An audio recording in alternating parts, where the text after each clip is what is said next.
नमस्कार मित्रांनो,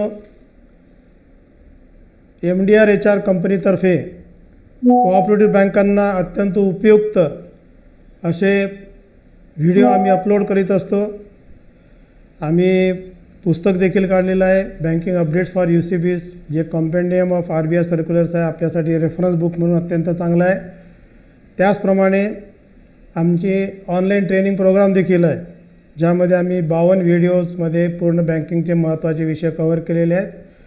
दर आठवड्याला आम्ही एक व्हिडिओ रिलीज करतो, त्या आधारित प्रश्न विचारतो। कर्मचाऱ्याच्या कॉम्पिटन्सीज त्याला स्वतःला आणि बँकेला कळल्यामुळे पुढील त्याच्या वाटचालीसाठी, प्रोफेशनल वाटचालीसाठी ते अत्यंत उपयुक्त राहील। त्याचा आपण अवश्य लाभ घ्यावा आणि आमचे जर व्हिडिओ आपल्याला आवडलेत तर लाईकचं बटन आपण दाबावी ही आम्ही विनंती करतो। आपण आता भाग 3 कडे वळूया।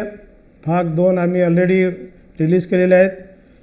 तर 31 मार्च 2025चे बॅलन्स शीटसाठी आपल्यासाठी कॅश हा कॉम्पोनंट अत्यंत महत्त्वाचा आहे। कॅशच्या बाबतीत बहुतेक बँकांनी सर्व ब्रांचेसला कॅश काउंटिंग मशीन्स दिलेल्या आहेत। फेक नोट्स आयडेंटिफाय करण्यासाठी सुद्धा सगळ्या मशीन्स दिलेल्या आहेत। तर त्या ज्या मशीन्स प्रोव्हाइड केलेल्या आहेत त्या RBI नॉर्म्सप्रमाणे आहेत की नाही हे बघायला पाहिजे। RBIने रिसेंटली एक सर्क्युलर काढलेला आहे। त्याचप्रमाणे RBIची क्लीन नोट पॉलिसी आहे, त्या पॉलिसी अंतर्गत आपल्याला इश्युएबल नॉन इश्युएबल ज्या नोट्स असतात त्या सेग्रिगेट करावं लागतात। त्यानंतर सॉइड नोट्स आपल्याला ॲक्सेप्ट करावं लागतात आणि त्याचप्रमाणे आपल्याला जर फ्रॉडुलंट म्हणजे फेक नोट जर आढळले असतील तर 4पेक्षा जास्ती जर नोटा आढळल्या तर आपल्याला FIR देखील दाखल करावा लागतो। ह्या सगळ्या प्रिकॉशन्स आपण क्लीन नोट पॉलिसीच्या अंतर्गत ज्या येतात त्या पाळायला पाहिजेत। ती जी फेक नोट आहे, खोटी नोट आहे, ती आपल्या कस्टमरला परत करायला नाही पाहिजे, तिच्यावर शिक्का मारून आपल्या ताब्यात ठेवावी। त्याचप्रमाणे जी कॅश ब्रांचेस स्वतःकडे ठेवतात, प्रत्येक ब्रांचला हेड ऑफिसनी लिमिट दिलेली आहे, ती लिमिटच्या आत असावी। जर ब्रांचेसने लिमिट एक्सीड केली तर बोर्डापुढे जाऊन त्याची मंजुरी घेण्यात यावी आणि वाटल्यास बँकेने आपल्या ज्या लिमिट्स दिलेल्या आहेत त्या रिवाईज कराव्या। जिथे आवश्यकता आहे तिथे जास्ती करा, जिथे कमी आहे तिथे लिमिट कमी करावी। परंतु हे करत असताना जे कस्टमर्स उगीचच कॅश भरतात आणि संध्याकाळी बॅलन्स कॅश ठेवत नाही, बँकेला वापरतात, त्याचासुद्धा बँकेने विचार करायला पाहिजे की अशा अकाउंट्सला काय ट्रीटमेंट द्यावी। कारण कॅश ही आपल्यासाठी नॉन परफॉर्मिंग असेट आहे, हे सगळ्यात महत्त्वाचं आहे। त्याचप्रमाणे आपली मॅनपॉवर त्यामध्ये इन्व्हॉल्व होते, ज्याच्यातून आपल्याला आउटपुट प्रॉफिटच्या दृष्टीने, बिझनेस ग्रोथच्या दृष्टीने मिळत नसेल तर या अकाउंट्सबद्दल काय करावं याचं संचालक मंडळाला विचारून त्या अधिकाऱ्यांनी त्याच्यावर ॲक्शन घ्यावी। त्यानंतर जेव्हा आपण एका ब्रांचकडून दुसऱ्या ब्रांचकडे कॅश पाठवतो त्यावेळेस कॅश मुवमेंट रजिस्टर असायला पाहिजे, त्यामध्ये व्हेकलचे नंबर, कॅश इन ट्रान्झिटचा इन्शुरन्स असणे अपेक्षित आहे। आपल्या इंटर ब्रांच ज्या एंट्रीज असतात त्या कॅशची संदर्भातली एकही एंट्री पेंडिंग असता कामा नये 31 मार्चला आणि CTSचे चेक देखील ड्रॉवर पेंडिंग ठेवू नये। कुठलाही चेक 31 मार्चला बॅलन्स शीटमध्ये आपल्याजवळ चेक पेंडिंग ठेवता कामा नये, तो रिटर्न करा किंवा पास करा, depending on that situation, balance आहे नाही आहे ते, पण पेंडिंग आपल्याकडे ठेवू नये। आणि फेक करन्सीच्या बाबतीत, खोट्या नोटाच्या बाबतीत ऑलरेडी सांगितलेलं आहे तुम्हाला की आपण 4 नोटापेक्षा जास्ती असेल तर FIR दाखल करा। पोलीस स्टेशनवाल्यांनी जर FIR दाखल करून टाळाटाळ केली तर इनवर्डला पत्र टाकून द्यायचं, त्याच्यावर आपला नंबर घेऊन घ्यायचा पोलीस स्टेशनचा, that is sufficient for RBI। त्यांना आपल्याला तो प्रूफ म्हणून दाखवता येते की आम्ही तक्रार नोंदवली आहे। पोलीस स्टेशनने काय करावं काय नाही हे आपल्या हातात नाही आहे। इन्फॉर्मेशन टेक्नॉलॉजीबाबत आपल्याला पुढच्या वर्षी काय काय रिक्वायरमेंट आहेत हार्डवेअरच्या, मॉड्यूल्सच्या, त्या आधीच आपण प्लॅनिंग करायला पाहिजे, त्यांच्याशी निगोशिएट करायला पाहिजे। आपण जर 31 मार्चच्या निगोशिएट केलं तर आपल्याला चांगल्या प्राइसेसने मिळू शकतात हार्डवेअर, त्याचप्रमाणे मॉड्यूल्स। तर याचं जर प्लॅनिंगने आपण काम केलं, उदाहरणार्थ बॅटरीज पाहिजेत आपल्याला UPSसाठी वगैरे, तर एक आढावा घ्यायचा पुढच्या वर्षी आपल्याला किती बॅटरीज लागतात, त्या निगोशिएट करून घ्यायच्या किमती, जशा लागल्या तशा नेक्स्ट फायनान्शियल इयरला आपल्याला उचलता येतात। तसंच सर्व्हर्स आहे, तसंच तुमचं लॅपटॉपचं आहे, जे काही तुमच्या रिक्वायरमेंट असतील त्या। त्याचप्रमाणे यावर्षी जर DR ड्रिल केली नसेल तर तो DR ड्रिलचा टास्क फेब्रुवारीमध्येच करून घ्या किंवा मार्चच्या फर्स्ट वीकमध्ये आधीच करून घ्या। IS ऑडिटमध्ये ज्या काही क्वेरीज निघाल्या असतील त्या 100% पूर्ण सॉल्व करा, अटेंड करा, पेंडिंग कुठलेही ठेवू नका. ALMचं मॉड्यूल आपल्याला कस्टमाइज करून घ्यायला पाहिजे. अनेक बँकामध्ये ALM मॉड्यूलबद्दल, असेट लायबिलिटी मॅनेजमेंटचं जे मॉड्यूल आहे त्याबद्दल तक्रारी आहेत, डिफिशियन्सीज आहेत, ते कस्टमाइज करण्यासाठी आपल्याला प्रयत्न करावे लागतील. IT कंपनी जी प्रोव्हायडर आहे, आपल्याला सर्व्हिस प्रोव्हायडर आहे, त्यांची मदत घेऊन हे आपल्याला सॉल्व करावं लागेल, कारण RBI बाकी काहीच मागत नाही. आणि ALMच्या बाबतीत विशेषतः अनेक गोष्टी अशा आहेत की ज्या आपण मॅन्युअली करूच शकत नाही. त्यामुळे याचं कस्टमायझेशन जर केलं नसेल तर लवकरात लवकर करणं अत्यंत गरजेचं आहे. त्याचप्रमाणे आता RBIने डायरेक्शन दिलेले आहेत. NPAचं मार्किंग ऑनगोईंग बेसिसवर, डे एंडच्या आधी डेली बेसिसवर करणे आवश्यक आहे. परंतु पॅरामीटर सेटिंगमध्ये जर चुकलं तर पंचायत होऊ शकते. त्याच्यामुळे आपले जे टॉप 20 NP अकाउंट्स आहेत, म्हणजे अमाऊंट वाईज त्यांचं जर आपण स्वतः परत फिजिकल व्हेरिफिकेशन केलं, NP अकाउंट्स नाही सॉरी, जे आपले जे टॉप 20 स्टँडर्ड अकाउंट्स आहेत ते स्टँडर्ड अकाउंट्स खरोखर स्टँडर्ड आहेत की नाही, NPA नाहीत ना, याची आपण खात्री करून घ्यायला पाहिजे. म्हणजे ऑडिटमध्ये किंवा RBI इन्स्पेक्शनमध्ये आपलं व्हरायन्स जास्त येणार नाही. त्यामुळे टॉप 20 स्टँडर्ड अकाउंट्सचं फिजिकली मॅन्युअली चेकिंग करणं अत्यंत गरजेचं आहे की ते खरोखरच स्टँडर्ड आहेत की नाही आहेत, सगळ्या बाबतीत सगळ्या पॅरामीटर्समध्ये बसतात की नाही बसत. त्याचप्रमाणे 31 मार्चच्या आधी आपला जो 2 वर्षापूर्वीचा जो डेटा असतो तो आपण दुसऱ्या सर्व्हर जर टाकून घेतला, आर्कायवलमध्ये टाकला, तर आपल्या सिस्टीमवर लोड येत नाही. सिस्टीमचा जो स्पीडचा इश्यू होतो बरेचदा 31 मार्चच्या वेळेस लोड वाढल्यामुळे तो येणार नाही. त्यामुळे ही आपण करू शकतो. 2 वर्षापूर्वीचे जे काही डेटा असेल आपला तो आपण सहज दुसऱ्या सर्व्हरवर टाकू शकतो. कनेक्टिव्हिटी आपण 2 प्रकारच्या घेतो, एक प्रायमरी आणि सेकंडरी, रिडंडन्सीच्या दृष्टिकोनातून. पण त्या बरेचदा काय होते की आपण एकाचे सर्व्हिसेस वापरतो आणि दुसऱ्याचे नुसतं पैसे देतो. पण आता इन्स्ट्रुमेंट्स अवेलेबल आहेत, दोन्ही ॲट ए टाईम आपल्याला वापरता येतात. दोन्हीची बेरीज करून समेशन करून जर केलं तर आपला ब्रँचचा फंक्शनिंगचा हेड ऑफिसचा स्पीड देखील वाढेल आणि आपण दिलेल्या पैशाचं आपल्याला रिटर्न मिळतील.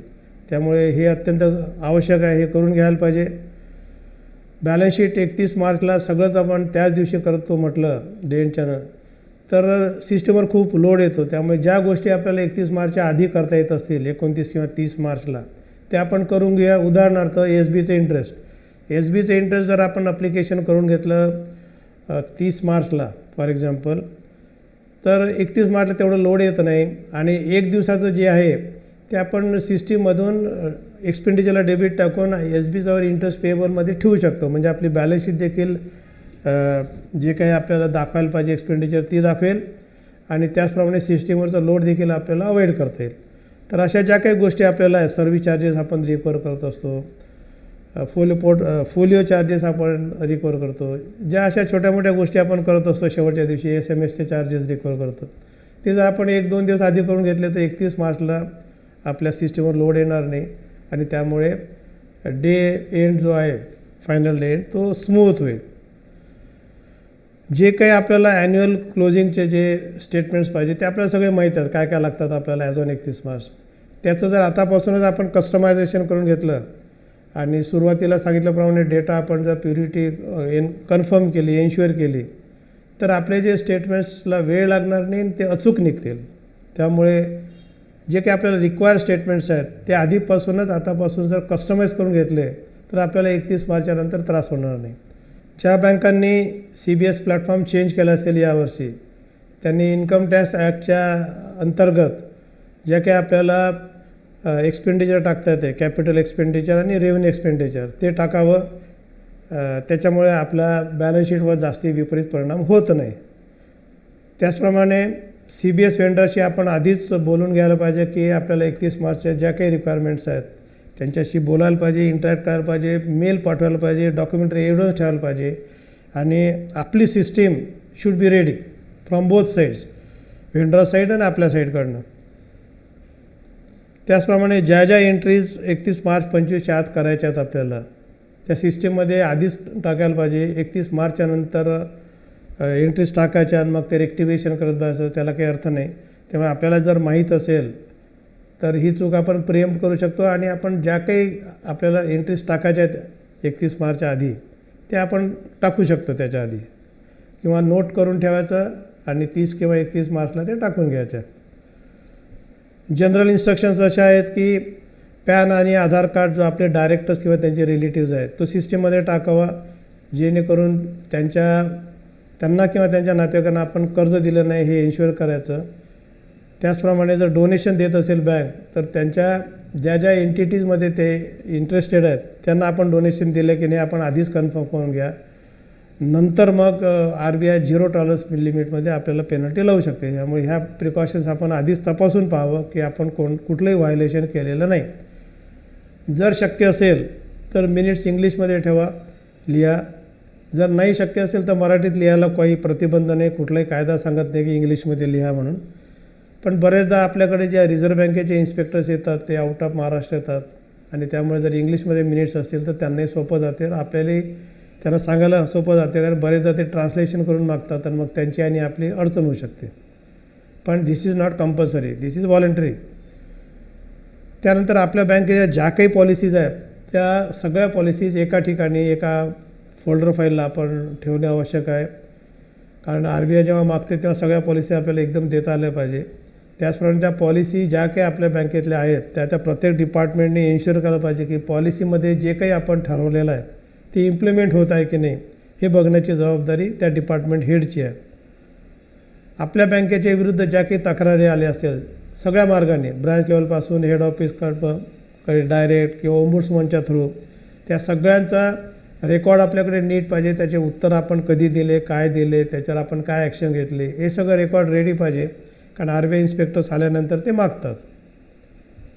असेट लायबिलिटी मॅनेजमेंटमध्ये एक लक्षात ठेवायला पाहिजे की त्याचे मिनिट्स हे फार महत्त्वाचे आहेत. आणि ही एकुलती एक कमिटी आहे की ज्याच्यात डायरेक्टर नसतात, ही एक्झिक्युटिव्हची कमिटी आहे, त्याच्यामुळे त्याचे मिनिट्स हे प्रॉपर लिहायला पाहिजेत.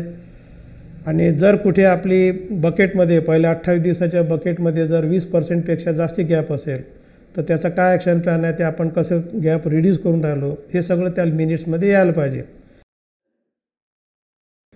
ALMमध्ये आपल्याला structural liquidity, interest rate sensitivity, short term dynamic liquidity असे वेगवेगळे पिरियडिकल स्टेटमेंट्स तयार करावे लागतात. ते सगळे रेडी ठेवायचे. म्हणजे आता मार्च येत आहे तर निदान फेब्रुवारीपर्यंतचे तरी आपण रेडी ठेवले तर पुढे आपल्याला त्रास होणार नाही. जिथे कुठे आपल्या कस्टमर्सच्या तर्फे ऑन बिहाफ ऑफ कस्टमर्स आपण सबसिडी क्लेम करतो किंवा इंटरेस्ट सबवेन्शन क्लेम करतो, ते सगळे क्लेम आपण सबमिट केले की नाही वेळेच्या आधी तपासून घ्या. ॲटलिस्ट डिसेंबरपर्यंतचे गेले की नाही ते पाहायचं आणि नंतर मग जानेवारी, फेब्रुवारी, मार्च पहा. म्हणजे आपल्याकडनं फॉलोअप झाला नाही, आपल्याकडनं क्लेमच आपण सबमिट केला नाही असं व्हायला नको. त्यामुळे ते सगळं तपासून पहा. ॲज ऑन डेट आपण 31 डिसेंबरपर्यंत तरी बेस पकडून हे बघायला पाहिजे. जेव्हा RBIचं इन्स्पेक्शन येते तेव्हा बरेचदा ते CEOशी चर्चा नाही करत, ते त्या ब्रांच मॅनेजर किंवा डिपार्टमेंट हेडला बोलावतात आणि डिपार्टमेंट हेडशी चर्चा करतात. त्याच्यामुळे ब्रांच मॅनेजरला त्याच्या ब्रँचची, डिपार्टमेंट हेडला त्याच्या डिपार्टमेंटची संपूर्ण माहिती असणे अत्यंत गरजेचं आहे, आवश्यक आहे. त्यांचं इन्व्हॉल्वमेंट पाहिजे. मेकॅनिकली काम नाही केलं तर हे काही फार मोठं काम नाही आहे. जे करतो तेच ते विचारणार आहेत. फक्त आपण जे सांगतो ते RBIच्या नियमाच्या विरुद्ध आहे का हे तपासून घ्या. आणि आपण जर करत असू चुकीचं ते RBIने म्हटल्यापेक्षा आपण आधी स्वतःची ती चूक दुरुस्त केली तर अधिक चांगलं होईल. काही ठिकाणी काय होते की हेड ऑफिस आणि ब्रांच एकच असते सुरुवातीला, त्याच्यामुळे जी मेन ब्रांच असते, जुनी ब्रांच असते, हेड ऑफिसची ब्रांच असते, तिचं लायसन्स नसते, त्याचं वेगळं लायसन्स घ्यावं लागते. ते तपासून घ्या, नसेल तर ते आतापासून प्रोसेस इनिशिएट करून लायसन्स बोलवून घ्या RBIकडनं, काही प्रॉब्लेम नाही येणार. आपले जे स्टॅच्युटरी ऑडिटर्स असतात त्याची नेमणूक आपणच केलेली असते आणि बरेचदा ते लिनियंट ॲप्रोच घेतात. तसं करू नका. त्यांना विनंती करा का जितकं स्ट्रिक्ट कराल तितकं चांगलं, कारण त्यांनी स्ट्रिक्ट ऑडिट केल्यानंतर आपण रेक्टिफाय करू, म्हणजे RBIचे लोक यायच्या आत ते सगळं होईल. एक आपण ऑफ द रेकॉर्ड सांगतो की एक विनंती करू शकतो की ज्या चुका आपल्या झालेल्या आहेत आणि ज्या खूप सिरियस आहे की RBI may come heavily on us, तर त्या आपल्याला तोंडी सांगून आपण त्यांना रेक्टिफाय करून दाखवल्या तर मला वाटतं अधिक चांगलं होईल. त्याचप्रमाणे प्रत्येक बँकेला आता स्वतःचं बिझनेस मॉडेल, स्वतःचं ऑर्गनायझेशन स्ट्रक्चर, स्वतःचा सक्सेशन प्लॅन असणं अत्यंत गरजेचं आहे. त्याच्यासाठी एक वेगळी मीटिंग घेऊन फायनलाईज करा हे सगळे आणि इम्प्लिमेंटेशनची सुरुवात करा, म्हणजे RBIवर इम्प्रेशन चांगलं पडेल.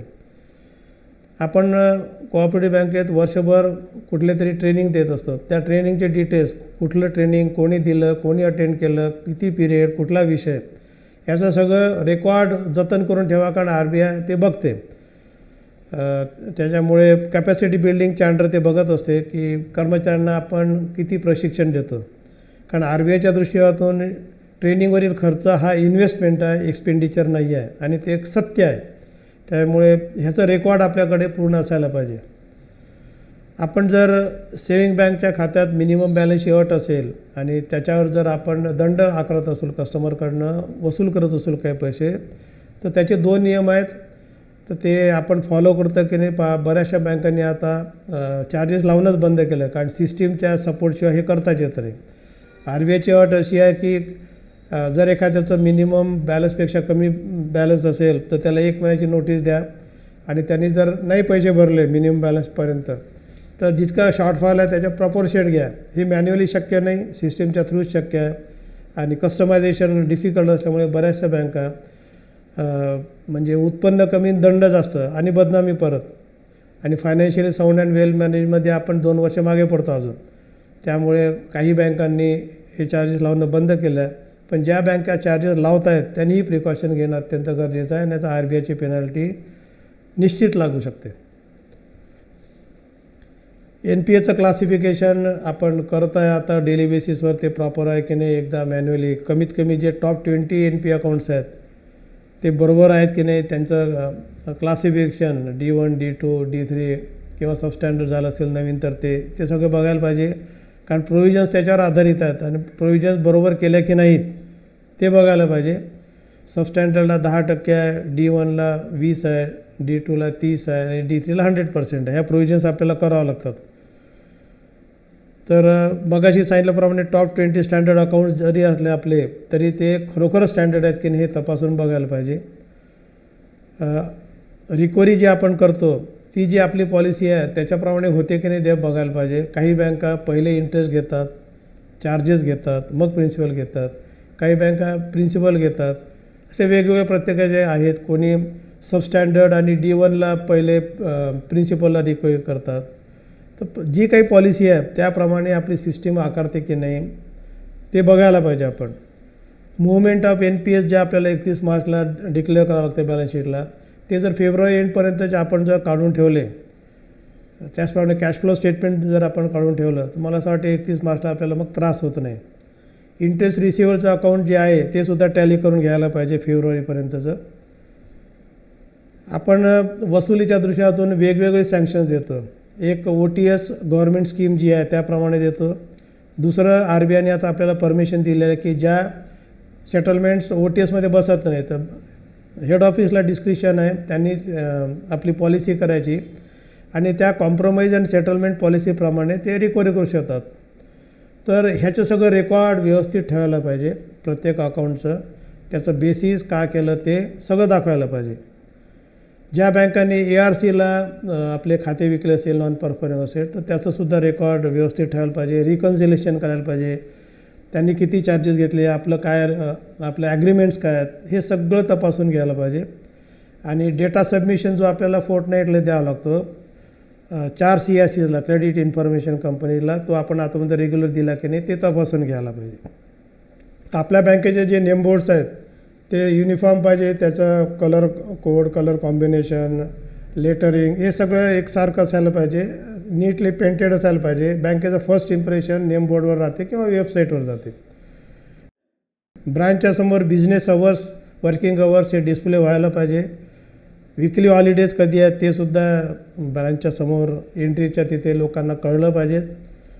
आणि जे डिसेबल्ड कस्टमर्स आहेत आपले, त्यांच्यासाठी एक नंबर तिथे समोर लिहिलेला पाहिजे, किंवा त्यांना जर अडचण आली तर त्यांनी त्या नंबरवर कॉन्टॅक्ट केला तर बँकेचा कर्मचारी त्याला तो मदत करेल. तो नंबर अर्थातच बँकेच्या कर्मचाऱ्याचा असणे अपेक्षित आहे. ATMमध्ये स्लोप पाहिजे, म्हणजे रॅम्प पाहिजे, जेणेकरून फिजिकली हँडिकॅप पर्सन जे आहे ते ATMमध्ये वर जाऊ शकतील आणि आपला ट्रान्झॅक्शन्स करू शकतील. जे आपले FDRचे कस्टमर्स आहेत, ज्यांचे अमाऊंट मोठे आहेत आणि त्यांनी जर प्री मॅच्युअर क्लोजर केलं असेल तर त्यांचा एक्झिट इंटरव्ह्यू आपण घ्यायला पाहिजे की कुठल्या कारणास्तव त्यांचे मुदती ठेवी बंद केल्या आणि त्याचं संकलन हेड ऑफिसनी संचालक मंडळापुढे ठेवायला पाहिजे की या कारणासाठी आपले मोठे डिपॉझिट अकाउंट बंद होऊन चाललेले आहेत, प्री मॅच्युअर क्लोजर किंवा रिन्युअलच नाही केले तर. त्याचप्रमाणे जे कर्मचारी राजीनामा देऊन जातात तर त्यांचा एक्झिट इंटरव्ह्यू घ्यायला पाहिजे, त्यांना विचारायला पाहिजे की त्यांनी नोकरी का सोडत आहेत आणि त्याची कारणमीमांसा संचालक मंडळापुढे व्हायला पाहिजे. जर बँकेने कर्मचाऱ्यांना युनिफॉर्म दिला असेल, ID कार्ड दिलं असेल तर सर्व कर्मचाऱ्यांनी ते रोज बँकेत असताना, कामावर असताना, ड्युटीवर असताना त्याचा वापर करणे अपेक्षित आहे, गरजेचं आहे. बँकेची इमेज त्याच्यापासून तयार होते. आपण स्टाफला काही बेनिफिट्स देतो, कधी हाऊसिंग लोनसाठी देतो किंवा SB टर्म डिपॉझिटच्या इंटरेस्ट रेटच्या स्वरूपात देतो. हे जे काही बेनिफिट्स आपण देतो तर जर एखादा कर्मचारी डायरेक्टरचा रिलेटिव्ह असेल तर त्याला त्या फॅसिलिटी देण्यात काही गैर नाही, पण त्यापेक्षा अधिक त्याला काही देता कामा नये, otherwise that will be violation. म्हणजे सर्व कर्मचाऱ्यांना ज्या काही फॅसिलिटीज आपण देतो त्या फॅसिलिटीज बोर्ड ऑफ डायरेक्टरचा रिलेटिव्ह जर कोणी स्टाफ मेंबर असेल तर त्याला देता येतात, पण त्याला इतरांच्यापेक्षा वेगळी ट्रीटमेंट काही देता येत नाही. मला असं वाटते तिन्ही पार्टचा जर आपण सगळ्यांनी अभ्यास केला आणि तयारी केली 31 मार्च 2025ची तर सगळ्यांना 31 मार्च स्टॅच्युटरी ऑडिट आणि RBIचं इन्स्पेक्शन स्मूथ जाईल, आनंद जाईल याची मला खात्री आहे. सगळ्यांना मार्च 25साठी शुभेच्छा. धन्यवाद.